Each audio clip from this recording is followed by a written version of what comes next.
ជំរាបសួរនិងសូមគោរពដល់ពុកម៉ែបងប្អូនទាំងអស់គ្នាដែលចូលមកកាន់ Channel របស់ Admin ដើម្បីទស្សនាវីដេអូតម្រុយឆ្នោតយួនសម្រាប់ថ្ងៃទី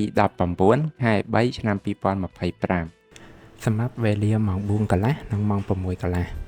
ដូច្នេះកុំបង្អង់យូរសូមពុកម៉ែបងប្អូនកលេចមកមើលតម្រុយ2លេខតម្រុយ2លេខ Admin គឺមានលេខ25 26 83 84សម្រាប់ប៉ោះ ABCD បន្ទាប់មកគឺខ្ទង់អុសខ្ទង់អុស Admin គឺអូននៅខ្ទង់20និងខ្ទង់8សម្រាប់ប៉ោះ ABCD ដូចគ្នាបន្ទាប់មកគឺលេខពិសេសAdmin គឺមានលេខ382គុណ261គុណនិង102គុណ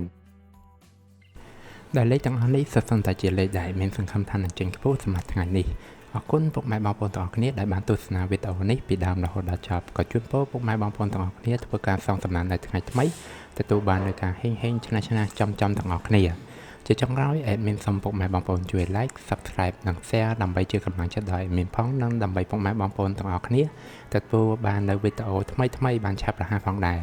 ដូច្នេះ Admin សូមជម្រាបលានិងជួបគ្នានៅវីដេអូក្រោយ